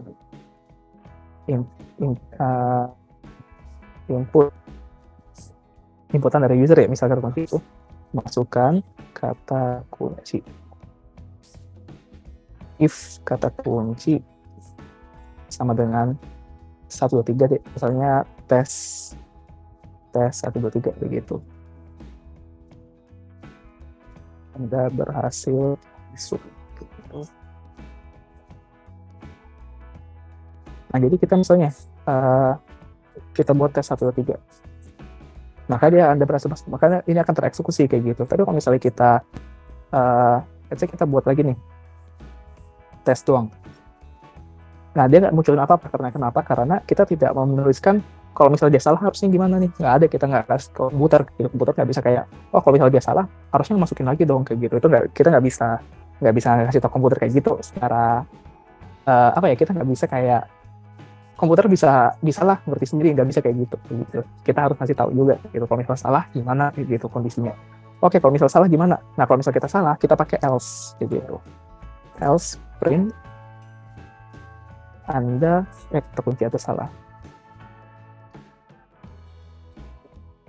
Gitu. Misalnya masuk kata kunci tes. Ya kata kunci ada salah kayak gitu. Ini adalah yang kalau misalnya salah nanti bakal di ini nih. Bakal jalan yang kayak gini. Jadi kalau misalnya kata kuncinya itu yang dimaksudkan bukan ini, maka dia akan menjalankan perintah ini kayak gitu. Oke. Ini untuk kata kunci. Ini untuk pemilihan kondisi tunggal. Nanti ada kayak gini juga ya, tadi yang else yang aksi gagal. Jadi if kondisi ini aksi berhasilnya, else aksi gagalnya gimana kayak gitu. Nah, misalnya ada kasus ganjil genap gitu kan. Oke, kita misalnya kasus ganjil genap. Teman-teman nanti bisa coba sendiri gitu ya, teman. Mungkin saya akan coba dulu di sini aja ya. Coba saya sebentar. Nah, untuk kasus ganjil genap mungkin saya akan coba lihat punya saya aja kayak gitu ya. Ntar teman-teman bisa coba dulu ntar collab teman-teman masing-masing begitu, pakai bahasa teman-teman masing-masing. Ini adalah program untuk mendeteksi apakah tilang ganjil atau genap kayak gitu. Inputan user harus dengan input positif kayak gitu ya teman-teman. Nah, jadi kalau misalnya dia inputannya itu bulangan negatif, nanti gimana? Ntar juga kita akan bahas. Nah, jadi kita per apa ya? Bisa dibilang kita harus menjabarkan cara kita berpikir di sini. Yang pertama, kita minta dulu inputan dari user kayak gitu. Jadi kita inputan dari user, kita akan simpan di variabel bilangan kayak gitu. Dan ini adalah berupa integer gitu. Kita akan ngecek apakah inputan user sudah sesuai atau belum. Nah, apabila bilangan itu kurang dari 0, kan harus bilangan bulat positif ya. Harus bilangan bulat positif. Kalau misalnya kurang dari 0, maka dia akan menampilkan error. Tapi kalau misalnya tidak, maka dia akan mengeksekusi ini kayak gitu. Nah, terus habis itu kita buat lagi nih. Kan kalau misalnya ganjil genap kan berarti ada ya, apa sih yang harus yang pertama kali kita keep in mind kalau misalnya ganjil genap itu mungkin ya, genap itu adalah bilangan yang akan habis bagi 2 kayak gitu. Jadi modulo bilangan tersebut dengan 2 adalah 0 kayak gitu teman-teman. Jadi apabila habis bagi 2, maka bilangan tersebut adalah bilangan genap. Nah, kan kalau misalnya apabila itu pakai if 2 ya, berarti pakai if lagi nih di sini. Nah, ini namanya nested if. Jadi dalam if ini if secara garis besarnya kayak gini. Nah, dalamnya itu ada if lagi kayak gitu. Nah, ini adalah nested if. Jadi if di dalam if kayak gitu teman-teman. Nah, apabila bilangannya itu habis dibagi 2, maka print bilangan genap. Tapi kalau misalnya tidak habis dibagi 2, maka akan di print bilangan ganjil kayak gitu. Misalnya saya jalankan ini, masukkan bilangan yang akan dicek misalnya 10.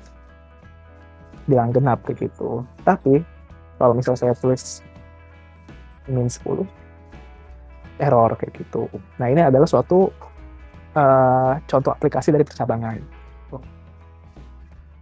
Nah, teman-teman bisa coba-coba lagi ya di sini. Teman-teman bisa coba-coba dulu. Mungkin ketemu kasus apa gitu bisa teman-teman coba lagi gitu ya. Nah, kemudian ini adalah solusinya mungkin ya, bisa dibilang kayak gitu. Nah, terus habis itu mengurutkan bilangan, teman-teman bisa coba dulu aja di teman-teman sendiri mandiri gitu ya teman-teman ya. Di sini sebenarnya nggak ada ya. Oke, nggak apa-apa, ini teman-teman tugas mandiri aja. Kalau misalnya ada kesulitan, itu mungkin bisa tag aja saya di grup di Telegram kayak gitu ya. Atau mungkin kalau misalnya ada yang masuk ke grup-grup yang pro kayak gitu itu bisa tag saya juga kayak gitu. Nah, kemudian ada percabangan lagi. Tadi yang tunggal, sekarang ada percabangan. Jadi itu pakai if, pakai elif kayak gitu. Elif itu else if. Jadi kalau misalnya kondisi ini tidak terpenuhi, maka seperti apa kayak gitu. Jadi ada kondisinya nggak satu aja. Kondisinya ada 2, 3, 4 kayak gitu, atau 5 atau 6 atau seterusnya kayak gitu. Jadi kalau misal kondisi 1 terpenuhi, maka akan aksi 1 akan dijalankan. Tapi kalau misal kondisi 2 terpenuhi, maka akan dijalankan aksi 2 kayak gitu. Oke, nah ini ada match juga sebenarnya. Match case itu adalah percabangan untuk mengecek suatu nilai. Match case itu bisa digunakan di Python versi 3,10 sih, gitu. Jadi kalau misalnya teman-teman pakai Python 3,9, 3,8, itu mungkin nggak bisa pakai ini kayak gitu. Tapi kalau saya sendiri biasanya pakainya 3,9 ya, karena 3,8. Karena kenapa? Karena mungkin banyak library dependensi kayak gitu ya. Kalau misalnya kita ngomongin Python, itu akan banyak library atau dependensi yang mungkin konflik dengan Python versi terbarunya kayak gitu. Makanya saya biasanya pakainya 3,9 aja sih kayak gitu. Atau 3,8 lah kayak gitu. Nah, ini yang match case ya. Jadi misalnya nih, kalau misalnya si score ini ada match di suatu case tertentu, dia akan ngeprint sesuatu kayak gitu. Ini sama aja kayak if else aja sih kayak gitu. Nah, kalau misal dia case yang keduanya tidak terpenuhi, ya kan di 1000 atau 500, kalau ada satu yang tidak terpenuhi, maka akan menjalankan perintah yang ini kayak gitu. Nah, terakhir ini ada pengulangan juga. Pengulangan itu ada for, ada while. Nah, untuk pengulangan for itu adalah pengulangan yang pakai ini, dia tuh pakai kita tuh udah meng-state dia itu akan diulang dari rentang mana sampai rentang mana kayak gitu. Biasanya kayak gitu. Atau mungkin kalau misal kita pakai pengulangan, let's say kita punya list ya. Entah teman-teman kalau misal belajar Python itu ada list kayak gitu, ada kayak kumpulan-kumpulan dari suatu data kayak gitu ya. Kumpulan dari data itu akan dibentuk jadi suatu list. Nah, kalau misal teman-teman pengulangan juga bisa pakai for ini bisa pakai list juga gitu. Jadi kalau misalnya ada suatu list, teman-teman pakai for, dia tuh akan mengulang pakai setiap elemen-elemen yang ada di list itu kayak gitu, atau di set kayak gitu segala macam lah gitu ya. Nah, jadi kalau for itu kita udah tahu nih rentangnya apa, atau mungkin data-data yang mau diulang tuh apa aja kayak gitu. Itu kita udah bisa kita tahu, udah bisa kita state kayak gitu. Jadi itu ada pengulangan for. Misalnya for x in range 10. Nah, print x nanti akan hasil kayak gini nih. Hasilnya ntar sama aja sih kayak 0, 1, 2, 3, 4, 9 kayak gitu. Nah, ini kita bisa persingkat dengan for loop kayak gini. Jadi x di range-nya 10. Jadi range-nya tuh dari 0 sampai 9. 10-nya nggak masuk ya teman-teman. Jadi ada nama fungsi range. Fungsi range-nya itu sebenarnya adalah fungsi yang dimana kalau misalnya kita tulis 10 itu nggak masuk kayak gitu. Yaitu akan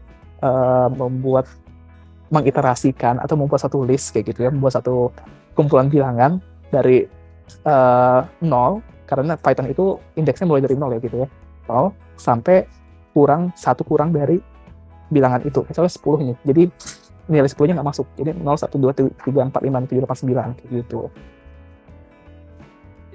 Nah, ini ada flowchart-nya kayak gini lah misalnya flowchart-nya ya. Jadi flowchart itu inisiasi counter-nya 0 kayak gitu ya. Jadi kita programkan inisiasi counter itu sama dengan 0. Kalau misal counter itu tidak sama dengan maksimal, kalau misalnya tidak, kayak gitu, apakah counter, kita cek dulu nih, counter itu maksimal nggak, kayak gitu. Kalau misalnya counter itu nggak maksimal, maka kan kita akan jalankan aksinya, kayak gitu. Dan nilai counternya akan ditambah 1 lagi, kayak gitu. Kita terus-terusan, kalau misalnya counter itu atau penghitung itu udah maksimal, gitu ya, maka kita akan selesai, kayak gitu. Misalnya, range tadi ya, range-nya itu kan range 10 gitu. Nah, maksimal kan di 10, berarti kan ya. Jadi kalau misalnya si range itu, si counter itu 0, 1, 2, 3, 4, 5, 7, 8, 9, 10 tadi itu ya, itu udah sampai 10, nah dia bakal berhenti di 10 kayak gitu, makanya 10 itu nggak masuk kayak gitu tadi. Ini sama aja kayak gini, for y in bracket 0, print y kayak gitu. Nah, ini tidak akan mendapatkan hasil apa-apa karena dia akan, kan counternya itu dari 0 ya, indeksnya Python dari 0 ya. Nah, jadi for y in bracket 0, maka dia akan kayak 0 maksimalnya di 0. Nah, dia bakal inisiasi counternya sama dengan 0, 0-nya sama dengan maksimal kan di 0 tadi kan. Counter pertama itu 0. Nah, jadi 0 sama dengan 0, apakah iya? Kalau iya udah selesai, maka dia nggak akan dapat hasil apa-apa nih yang pertama ini. Di sini nggak dapat hasil apa-apa. Nah, yang kedua, for x in range 6 sampai 8, print x kayak gitu. Nah, inisiasi dulu, inisiasi counternya berapa? Oh, inisiasi counternya itu adalah 6, begitu. Maka dia itu akan mulai mulai for loop-nya kayak gitu. Inisiasi counternya 6. Kan ini 6 sampai 8, 6,8 ya. Berarti inisiasinya di 6, maksimal di 8. Gitu cara bacanya. Jadi inisiasi counternya di 6, maksimalnya di 8 kayak gitu.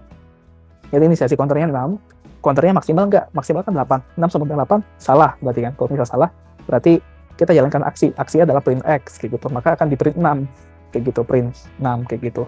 Nah, kemudian tambahkan 1. 6 tambah 1, 7 kayak gitu. 7 sama dengan 8 nggak? Oh, nggak juga. Kita jalankan aksi. Aksinya apa? Print X. X-nya itu apa? Tadi 7 kayak gitu. Maka akan di print 7 kayak gitu. Kemudian ditambah 1 lagi 8. Oh, 8 udah maksimal kan tadi 8 ya. Apakah 8 sama 8? Iya. Kalau iya berarti udah selesai. Nah, hasilnya ntar ini nih, 67 ini nih. Nah, ini hasilnya 67.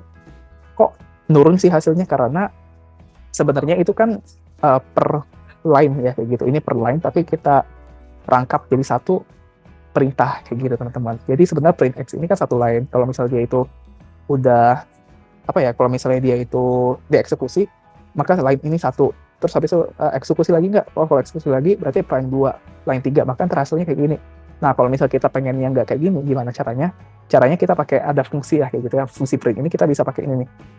Pakai tanda kutip, pakai spasi kayak gitu ya. Nah, ntar hasilnya kayak gini nih.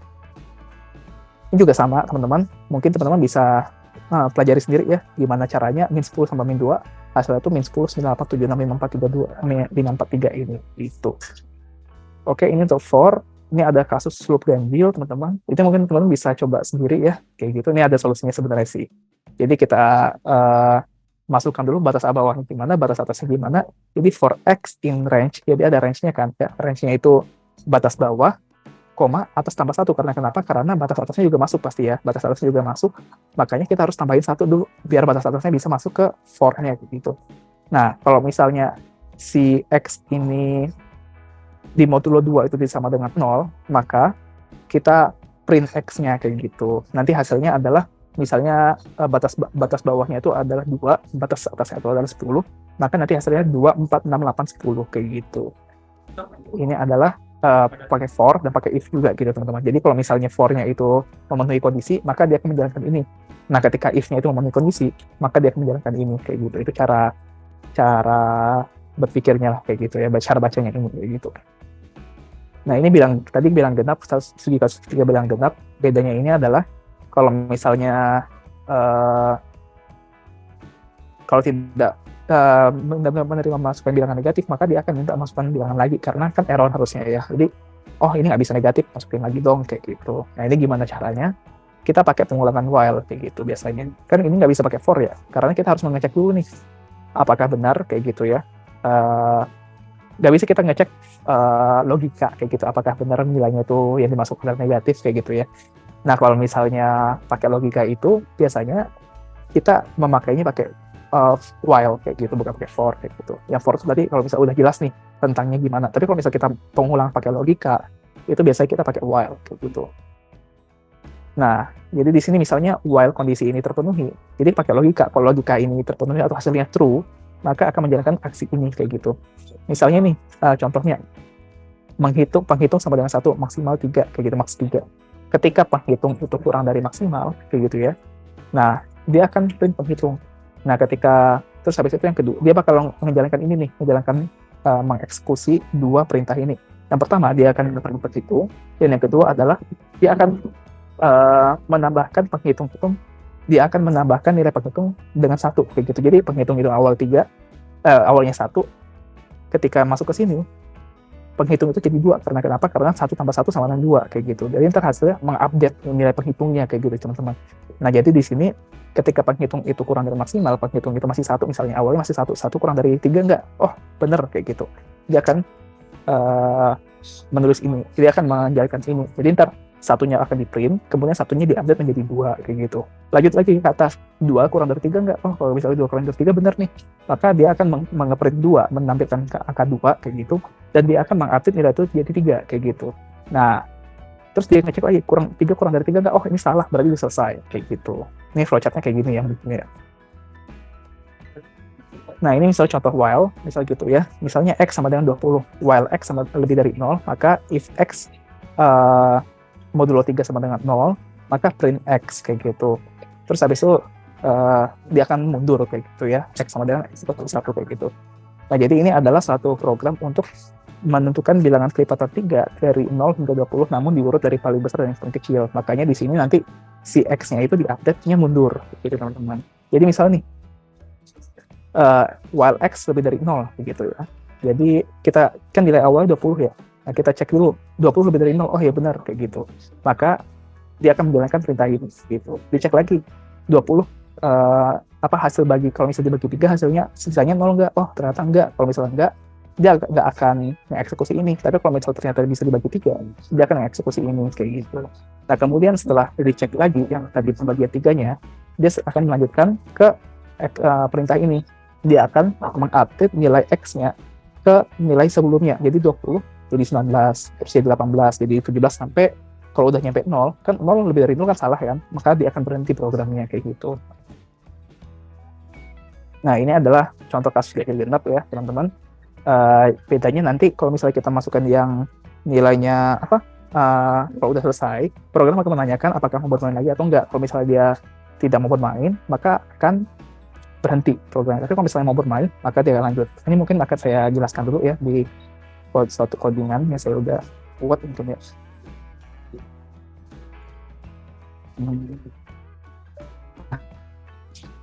Kita membuat program untuk menampilkan angka kecil pada data tertentu. Jadi tadi kan ada problemnya aku biasanya kalau misalnya saya jabarkan dulu problemnya seperti apa sih kayak gitu kan, saya jabarkan. Kemudian program akan dijalankan kembali apabila user masih ingin menjalankannya kayak gitu. Jadi kalau user ini main lagi nggak main kayak gitu, maka dia akan lanjut dulu untuk programnya akan lanjut lagi kayak gitu ceritanya. Nah, awalnya menginisiasi nilai awal tuh harus menginisiasi nilai awal agar program tetap berjalan. Jadi saya inisiasi lanjut adalah ya kayak gitu. Apabila lanjut itu ya, maka program ini akan lagi lanjut itu sama dengan ya kayak gitu. Nah, terus habis itu gimana cara berhentiinnya? Nah, saya berhentiinnya pakai ini nih. Harusnya kalau misal kita berhentiin, maka lanjut itu harusnya tidak ya kayak gitu ya. Maka di sini nih, saya update nilai lanjutnya sesuai dengan inputan user. Ketika user itu tidak mau lanjut, maka dia akan menginputkan tidak gitu kan. Nah, ketika dia menginputkan tidak, maka nilai lanjut sama dengan tidak, dan tidak itu tidak sama dengan ya. Jadi tidak itu tidak sama dengan ya, maka program akan berhenti. Misalnya kayak gitu. Masukkan batas bawahnya, misal batas bawahnya 1, batas atasnya 10. Nah, dia akan menampilkan bilangan ganjil kayak gitu kan. Dia akan menampilkan bilangan ganjil, mau lanjut lagi nggak kayak gitu. Oh, nggak mau lanjut lagi, ya saya lanjut kayak gitu. Maka dia akan memulai lagi program ini nih. Program ini akan dimulai lagi. Masukkan batas bawah, misalnya batas bawahnya buka. Batas ininya berarti 19 misalnya gitu. Nah, 3, 5, 7, 9, bla bla bla kayak gitu kan. Lanjut lagi nggak bisa selesai kayak gitu. Bisa selesai itu tampil kayak gini, bisa selesai kayak gitu. Maka kita bisa buat nih do while untuk kayak kalau misalnya dia tuh logikanya masih true, maka dia akan menjalankannya. Kalau misalnya logikanya masih udah false, dia akan berhenti kayak gitu programnya. Ini programnya kayak gini ya, kayak gitu. Program yang ini yang akan dijalankan kayak gitu. Oke. Saya balik lagi.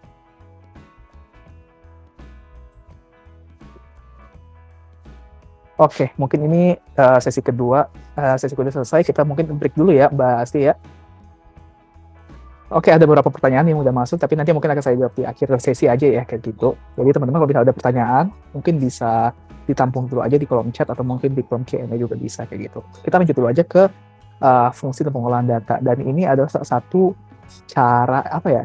satu hal yang emang teman-teman harus ketahui. Jadi fungsi ini sebenarnya seperti apa sih? Kayak tadi, kalau misalnya kita tadi luas ya, luas itu tadi kan kita mendeklarasikannya di bisa dibilang di pemrogramannya ya kayak gitu.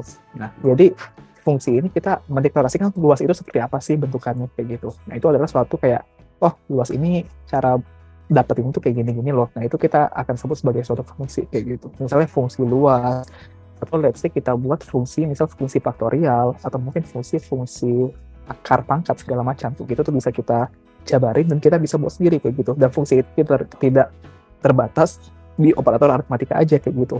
Misalnya fungsi membalikan string kayak gitu itu bisa teman-teman. Jadi kayak semacam program untuk dipakai di suatu program lagi kayak gitu. Itu fungsi gitu teman-teman. Jadi teman-teman mungkin bisa teman-teman belajar fungsi kayak gitu ya. Fungsi ini sangat-sangat powerful ketika teman-teman nanti akan let's say ya ketika berkarir di dunia IT gitu kan, atau mungkin teman-teman akan belajar nanti di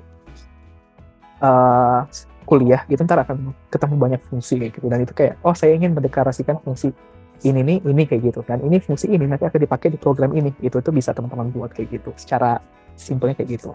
Oke, kita lanjut dulu aja, fungsi itu seperti apa sih. Nah, fungsi itu kita akan belajar fungsi sederhana, fungsi kompleks, dan rekursif gitu teman-teman ya. Nah, fungsi itu sebenarnya sesuatu atau suatu program yang dapat kita panggil untuk menjalankan sebuah aksi kayak gitu. Nah, setidaknya kalau misalnya di Python itu ada dua fungsi kayak gitu. Satu, fungsi asli dari Python, atau biasanya saya sebut built-in function kayak gitu, built-in function Python kayak gitu.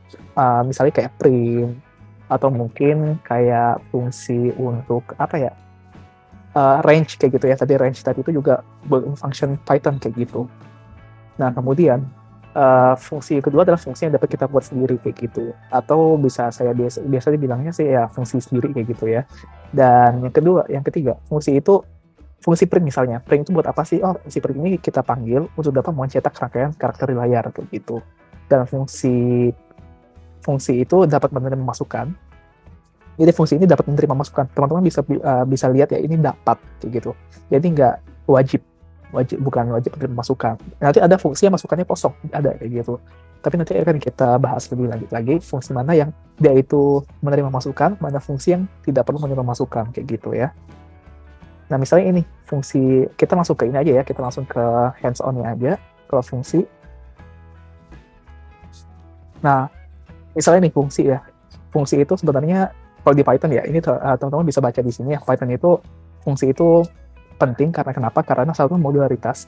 Jadi memungkinkan program ini atau program-program fungsi ini itu akan dibagi menjadi kode-kode ke dalam unit yang kecil yang independen dapat digunakan di berbagai bagian program lainnya. Jadi misalnya fungsi luas nih. Nah, fungsi luas ini bisa dipakai teman-teman di program-program lainnya juga kayak gitu. Nah, reusabilitas yaitu karena dengan menggunakan fungsi kita dapat menghemat waktu, tidak menuliskan kembali pada yang repetitif kayak gitu. Misalnya kita mau mendeklarasikan fungsi faktorial, daripada kita nulis faktorial panjang-panjang, teman-teman cukup kasih fungsi deklarasi ini, fungsi faktorial itu seperti ini. Nanti kita bilang ke komputer atau pakai bahasa Python gitu ya, faktorial 2 gitu. Nanti dia langsung ngitung aja tuh 2 tuh gimana kayak gitu. Kita nggak perlu kayak 2 kali 1 sama dengan ini kayak gitu. Atau misalnya ada faktorial 5, ntar 5, 4, 3, 2, 1 dikaliin semua, itu kan sulit ya kayak gitu. Jadi kita kayak ngajar di awal secara abstraknya kayak gitu. Dan abstraksi itu mungkin kita untuk menuliskan abstraksi dari detail implementasi kode kita seperti apa sih kayak gitu. Ini adalah kenapa fungsi itu penting di Python. Dan ini adalah salah satu sintaks ya untuk menulis fungsi di Python. Kita pakai Python dulu ya teman-teman ya. Nanti kalau misalnya pakai HTTP beda lagi dari cara menulis fungsinya. Pakai definisi parameter input. Nah, ini optional. Bisa ada, bisa juga. Perintah fungsinya seperti apa. Return nilai keluarannya. Dan ini optional juga. Return itu nilai keluaran optional juga kayak gitu. Maksudnya return ini apa? Nanti kan saya bahas lebih lanjut lagi. Misalnya ini saya punya menghitung total luas dua penjurusan tetap menggunakan fungsi. Nah, itu kayak gini nih, sisi A, sisi B, luas A, sisi A kali sisi A, luas B, sisi B kali sisi B. Total sama dengan luas A tambah luas B, print kayak gini. Ini akan agak sedikit, apa ya, sebenarnya kan luas A, luas B ini bisa kita tulis di luas penjuru sangkar aja kayak gitu kan. Nah, ini agak sedikit tidak clean, bisa bilang. Kalau saya bilangnya tidak clean code, karena kenapa? Karena agak sedikit exhausting ya baca kayak gini kayak gitu. Nah, makanya di sini kalau misalnya saya running, nah total luas penjuru sangkar ada 13 kayak gitu. Daripada kayak gitu saya tulis kayak gini. Saya definisiin tuh luas penjuru sangkar itu seperti apa sih? Luas penjuru sangkar sama dengan luas. Jadi saya definisiin fungsi namanya luas penjuru sangkar. Inputannya berupa sisi kayak gitu. Nah, nanti fungsi ini adalah saya mendefinisikan luas penjuru sangkar itu saya kasih tahu nih ke komputer. Luas penjuru sangkar itu adalah sisi kali sisi kayak gitu. Nah, jadi outputnya ntar adalah kayak gini. Nanti return ini apa sih sebenarnya? Nanti akan saya jelaskan lebih lanjut lagi ya. Tapi sekarang ikutin dulu aja kayak gitu. Nah, kemudian yang kedua, tadi kan udah nulis luas penjuru sangkar. Nah, sekarang luas penjuru sangkarnya mau dijumlahin. Nah, definisi saya kasih fungsi lagi nih. Kalau misalnya luas penjuru sangkar itu dijumlahin, caranya A atau B kayak gitu. Nah, ntar kayak gini nih. Nah, definisi total luas penjuru sangkar kayak tadi aja kayak gitu ya.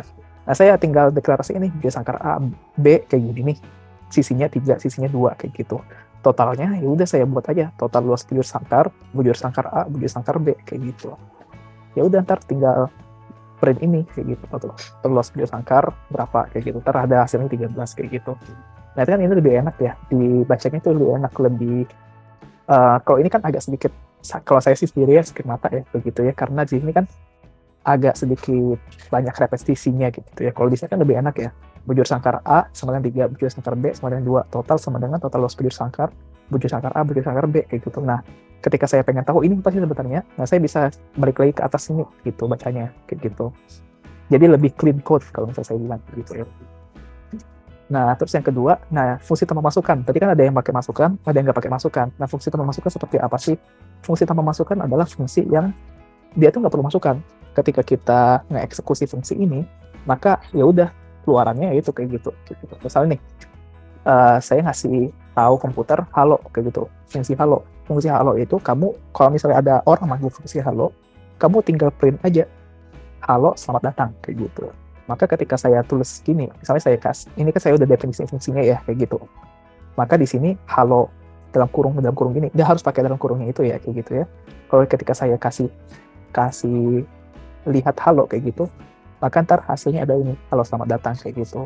Nah, kalau beda sama dengan masukan gimana? Kalau misalnya sama dengan masukan, misalnya sebutan nama kayak gitu. Jadi pakai sebutan nama, jadi saya bilang nih, kalau misalnya ada orang bilang halo, terus dia itu kasih sebutan dan nama gitu ya, kamu keluarinnya kayak gini, halo, pakai sebutan dia apa, nama dia apa, kayak gitu.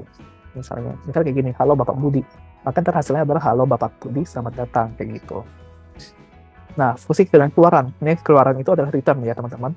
Nah, misalnya nih, kalau misalnya definisi, tadi saya luas video sangkar ya, itu saya buat inputannya sisi. Nah, luas sama dengan sisi kali sisi. Return luas kayak gitu. Jadi, keluarannya adalah luas kayak gitu. Nah, sisi A sama dengan 2. Saya pengen tahu luas video sangkar A gimana sih kayak gitu. Maka saya panggil fungsi luas video sangkar 2, jadi ntar 2 kali 2, berarti dia akan returnnya luas kayak gitu. Nah, kayak gini, Pak. Apa yang terjadi kalau misalnya saya tidak pakai return? Kayak gitu ya. Misalnya nih, saya nggak pakai return nih. Saya langsung aja luas sama dengan sisi kali sisi. Nah, ceritanya adalah ketika saya ngasih tahu ke komputer, kamu tuh nanti bakalan ngitung luas, itu sisi kali sisi, kayak gitu. Nah, nanti tolong kembaliin. Return itu kan kembali ya. Jadi, tolong kembaliin ini ke saya lagi, begitu ceritanya. Agar saya gunain lagi, kayak gitu. Nah, kalau misalnya di sini, kalau misalnya nggak pakai return, maka si komputer ini akan nge-keep nih si luas itu buat diri dia sendiri, nggak bakal ngasih ke saya. Jadi saya nggak bakal bisa pakai variabel luas di sini kayak gitu. Di sini kan ada luas ya, luas sama dengan sisi kali sisi. Nah, variabel luas ini akan dikembalikan ke saya. Berarti kalau di sini, variabel luasnya itu akan disimpan di komputer aja. Dia nggak ngasihin ke saya, jadi saya nggak bisa gunain variabel luas ini lagi. Misal nih, sisi A 2, luas A sama dengan luas video sangkar 2 kayak gitu. Nah, kan luas A ini kan sebenarnya ini ya, hasil dari luas ini ya kayak gitu. Nah, ketika saya pengen pakai lagi si luas A ini kayak gitu ya, hasilnya adalah nggak ada apa-apa kayak gitu. Karena kenapa? Karena si komputer yang punya variabel ini, si komputer dia nggak balikin ke saya lagi gitu. Nah, itu secara saya ingatnya lagi gitu, kenapa kita harus pakai return dan kapan kita nggak pakai return. Ada juga kondisi di mana kita pakai return, ada kondisi kita di mana kita nggak pakai return kayak gitu. Nah, ini adalah fungsi sederhana. Terus nanti kita akan ketemu lagi ntar ada fungsinya, ada fungsi kompleks dan fungsi rekursif ya. Nah, fungsi kompleks itu fungsi di mana fungsi yang kita manggil lagi pakai fungsi kayak gitu. Misalnya di sini ya, jadi fungsi dalam fungsi misalnya gitu ya. Jadi tadi saya udah manggil di sini sih ada fungsi kompleks sebenarnya kalau teman-teman lihat kayak gini. Nah, ini luas bujur sangkar. Nah, di sini juga ada luas bujur sangkar. Jadi dia tuh manggil fungsi luas bujur sangkar tapi di dalam fungsi lagi. Nah, itu fungsi kompleks kayak gitu. Jadi dia akan menggunakan fungsi program lain di programnya dia sendiri kayak gitu. Ini adalah suatu fungsi kompleks kayak gitu. Dan terakhir ada fungsi rekursif. Fungsi rekursif itu apa sih? Nah, fungsi rekursif itu adalah fungsi yang akan dia itu kembali lagi ke dirinya sendiri.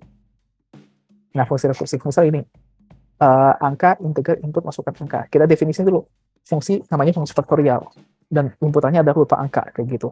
Nah, ketika angka tidak sama dengan angka sama dengan 0, maka akan return sama dengan 1. Maka si komputer ini akan balikin angka 1 ke kita kayak gitu ceritanya. Tapi kalau misalnya angka ini tidak 0, maka dia akan return atau mengembalikan lagi angka dikalikan faktorial angka kurang 1. Jadi dia akan manggil dirinya lagi kayak gitu. Dia manggil dirinya lagi. Jadi nanti hasilnya adalah misalnya kita masukin 4 kayak gitu ya. Nanti misal 4 ya. If angka sama dengan 0, 4 sama dengan 0 enggak kayak gitu. Maka dia akan return angka 4 dikalikan faktorial angka kurang 1, faktorial 3 kayak gitu. Faktorial 3, ntar 4 kali 3 kali 2 kali 1, ntar hasilnya 4 kali 3. 3 itu dicek lagi nih. 3 sebenarnya enggak. Kalau enggak, berarti dia akan balikin lagi ke sini gitu. Tadi kan angkanya kan 4 kali ini ya, 4 kali faktorial 3 ya gitu. Faktorial 3 tadi apa?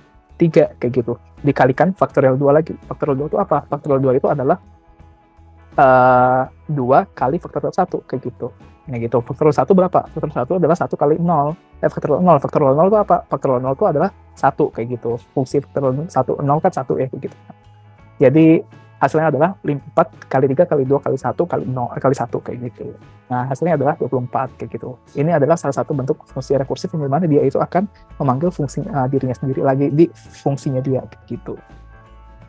Ini adalah fungsi secara garis besar, dan yang terakhir mungkin ini ada searching dan sorting. Teman-teman bisa baca ya. Di sini mungkin akan saya menjelaskan secara garis besar aja begitu. Searching itu sebenarnya ada 2 ya, ada linear searching, ada binary searching kayak gitu. Linear searching itu adalah program search yang mudah dipahami karena kita itu akan mengecek ya. Jadi ntar di sini itu ada salah satu pemrograman dasar yaitu searching dan sorting. Di mana searching dan sorting ini, searching itu teman-teman mencari suatu nilai data kayak gitu kan. Kalau sorting ini teman-teman mengurutkan suatu nilai data kayak gitu. Jadi searching itu kayak, teman-teman dari punya kumpulan nilai 1, 2, 3, 4, 5, 6, 7, teman-teman pengen cari 5 kayak gitu, di mana kayak gitu. Nah itu bisa pakai linear searching sama binary searching. Nah linear searching ini adalah suatu algoritma yang mudah dipahami, namun mungkin agak sedikit lambat kalau misalnya si datanya itu letaknya di tengah-tengah atau akhir-akhir. Kalau misalnya datanya gede kayak gitu, dia bakal lama kayak gitu. Karena kenapa? Karena dia bakal nyarinya dari awal, dari indeks 0, dari indeks 1, indeks 2, indeks 3, dan 4 kayak gitu, seterusnya sampai indeks terakhir kayak gitu. Nah kalau misalnya ternyata datanya di indeks terakhir, dia bakal lama banget kalau misalnya datanya besar kayak gitu.